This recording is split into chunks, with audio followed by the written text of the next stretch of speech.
달달한 이야기이겠다. 너무 다른 내용이어서 망상. 좀 특별한 입맞춤이긴 하죠. 진서님, 저희 저번 시간에 네. 그 안톤 체호프의 생애에 대해서 좀 살펴보는 시간을 가졌잖아요. 네네. 입맞춤이라는 작품을 한번 같이 살펴보도록 하죠. 진서의 다이제스트. 다이제스트. 달달한 이야기이겠다. 약간 입맞춤 하면은 몰랑몰랑 사랑이 피어나고 네, 그런 걸 생각하잖아요. 너무 다른 내용이어서 망상. 좀 특별한 입맞춤이긴 하죠. 특별한 입맞춤이긴 해요. 네, 일반적이지 맞아. 않아. 당황했는데 이것도 사랑 이야기이긴 하지 라고 생각하면서 읽었는데 체호프가 약간 좀 어둡고 진중한 인간의 내면을 묘사하는 작가로 유명하긴 한데 본인을 코미디 작가라 그랬대요. 비극이라고 안 하고.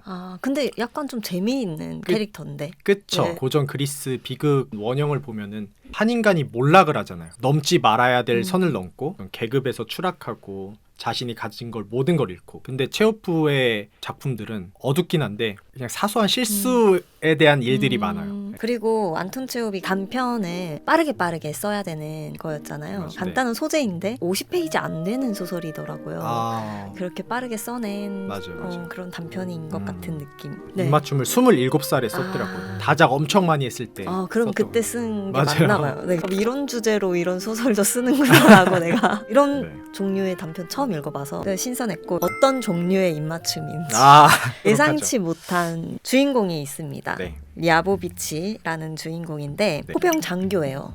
장교. 멋있죠. 상상으로 러시아 군인이야. 셀럽 같은 느낌이었다고 하더라고요. 사회 주류 이런 느낌이었어요. 부자들이 이제 파티 열면 항상 장교들 초대하고 그랬대요. 그렇게 상상했을 때 되게 남자 주인공이고. 그쵸. 제복 딱 입고. 되게 멋있는 남자 주인공. 장교와 군인. 약간 그쵸. 차승원 같은 사람인가. 저는 그걸 기대하고 읽었거든요. 주인공이 동료 장교들이랑 장군의 대저택에 초대를 받게 됩니다. 그 동료 장교들이랑 같이 그 장군의 대저택에 가게 됩니다. 가는데 가는 길에도 막 이제 대저택이 얼마나 웅장하고 뭐 잘 꾸며져 있고 막 여성들이 드레스 입고 그 상상이 불도 딱 멋있게 되죠. 환상을 부추기는 게 랴보비치. 이름이 어려워요. 랴보비치. 랴보비치 장교들이 들떠 있잖아. 저기 가면 여자가 있을 거고. 난 여기서 역사가 쓰여지나 보다. 근데 랴보비치의 인상착의가 나와요. 근데 여기서부터 좀 이상해지기 시작하는데 한번 인상착의가 어땠는지 한번. 스스로에 대해 자존감이 일단 없어요. 그거부터 너무 마음에 안 들어. 염소 같다고 표현을 하기도 하고. 염소. 구렛나루도 별로 없고 등도 굽어 있고 키도 크지 않고. 안경을 썼어요 또. 살쾡이 같은 구렛나루를 기르고 이러고 있었대요. 그래서 이게 랴보비치였어. 그래서 내가 설마 이 사람은 주인공 아닌가 보다.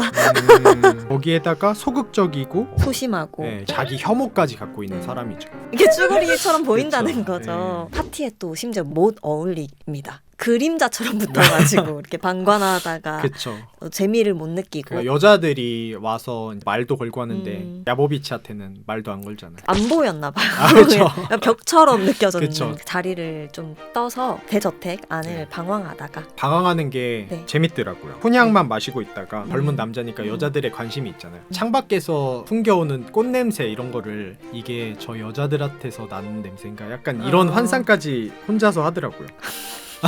저 웃는 얼굴에서 꽃향기가 나오는 건가? 너무 싫다. 근데 이런 찌질한 사람도 캐릭터를 만나봤나 봐. 동료 중에 있었던 거 아닐까요? 쟤 진짜 찌질하다 이런 생각하면서 썼던 거 아닐까요? 여자들한테 그냥 환상만 품으면서 앉아 있었던 거죠. 지루해진 장교들이 이제 당구 치러 가자고 하니까 랴보비치한테 치자고 한 건 아니고 당구 치러 가는 애들을 따라가서 따라간 할 거 거죠. 없으니까. 또 그 옆에 앉아 있어. 당구 치는 거 보면서. 당구도 안 껴주죠. 그냥 본인이 흥미를 더 이상 못 느껴서 그 자리를 떠서 나옵니다. 아무도 붙잡아주지 않죠. 애초부터 오라고 한 사람이 없었기 때문에 그렇죠. 나갈 때 잡는 사람도 없었어요. 그 대저택에 배회를 하다가 우연히 불이 꺼진 방에 들어가게 됩니다. 들어갔는데 어떤 드레스를 입은 여자가 왜 이제 왔냐 하면서 목덜미를 잡으면서 키스를 합니다. 랴보비치한테 입맞춤을 합니다. 그러더니 서로가 놀랐겠죠? 그쵸. 소리를 빽 지르면서 뒤로 물러서니까 랴보비치도 놀라서 그 방을 뜨거든요. 그런 사건이었어요. 그냥 그런 중요하지 않은 사건이었는데 그쵸. 이제 여기서부터 랴보비치가 망상과 공상에 빠지기 시작합니다. 이게 바로 제목에 나오는 입맞춤이죠. 태어나서 처음 뽀뽀를 해본 거예요. 그쵸. 이 사람이. 그러니까 그 황홀한 들뜨고 심장이 빨리 뛰고 이 기분에 휩싸여가지고 그냥 계속 상상을 하는 거예요. 이 여성이 어떤 여성일지. 자기가 입맞춤을 했다는 사실을 이 파티에 모두가 알고 있을 것 같아가지고 수치심과 두려움에 막 심장이 벌렁벌렁하기도 하잖아. 다 자기를 쳐다볼 것 같고 근데 아무도 모르잖아. 아무도 관심 없어. 주변은 그쵸. 똑같은데 본인이 굉장히 달라졌어요. 맞아요. 파티에 대하는 태도가 또 달라지더라고요. 맞아요. 좀 재밌었던 게 여자들을 평가하기 시작해요. 맞아요. 진짜 킹 받았다.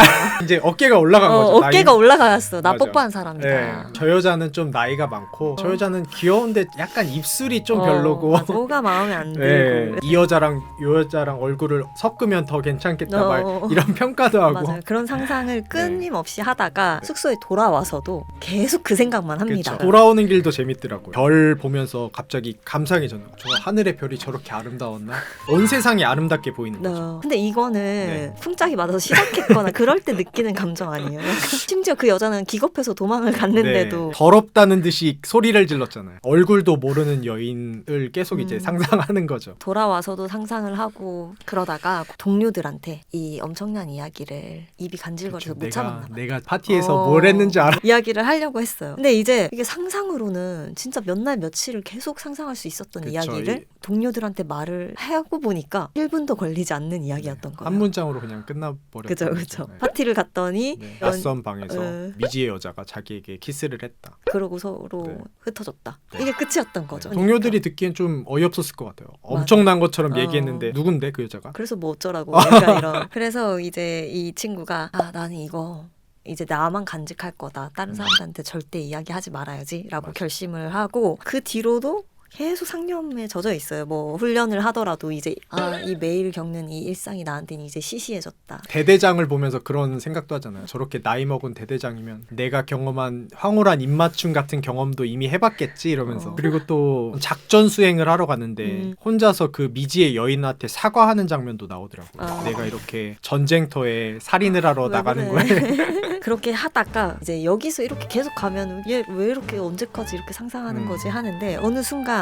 모든 게 어리석고 부질없는 경험이었고 의미 없는 경험이었다는 것을 강을 보면서 깨닫는 장면이 나와요. 강 앞에 섰는데 키스 사건을 다시 한번 떠올리다가 내가 지금 생각하고 있는 게 아닐 수도 있겠구나 이런 생각에 이제 빠져들게 되잖아요. 맞아요. 희망이 부질없는 걸 깨달으면서 기뻐하면서도 뭔가 억울해한다고 해야 될까요? 열받았다고 해야 될까? 안갚음 하려고 이제 그 장군 파티 이런 걸 가지 않거든요. 요때 이제 그 막사에 또 전령이 한 명 오잖아요. 어떤 장군께서 장교 여러분들을 초대했습니다 이렇게 하는데 야보비치는 잠깐 마음이 흔들리잖아요. 자기의 어떤 그 첫 키스의 경험을 또 그런 환상을 느낄 수 있지 않을까 하는데 결국 가질 않죠. 근데 이 가지 않는 계기는 이제 어리석었다, 바보 같았다라는 걸 스스로 좀 깨달으면서 가지 않는 걸 선택하면서 끝나는데 결국 원상복구된 거죠. 그쵸. 처음으로 돌아온 거죠. 되게 아이러니한 게 정말 무의미한 해프닝이었는데 자신의 인생을 바꿀 만한 그런 사건으로 작용했잖아요. 맞아요. 근데 사랑이란 게 좀 그런 것 같아요.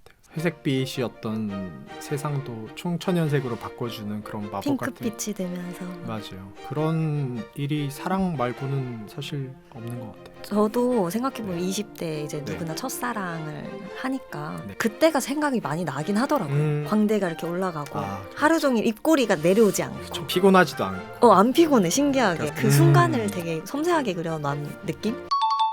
다음 챕터에서 네, 진서님의 그 첫 연애 얘기를 한번 들어보도록 하죠. 좋습니다. 네.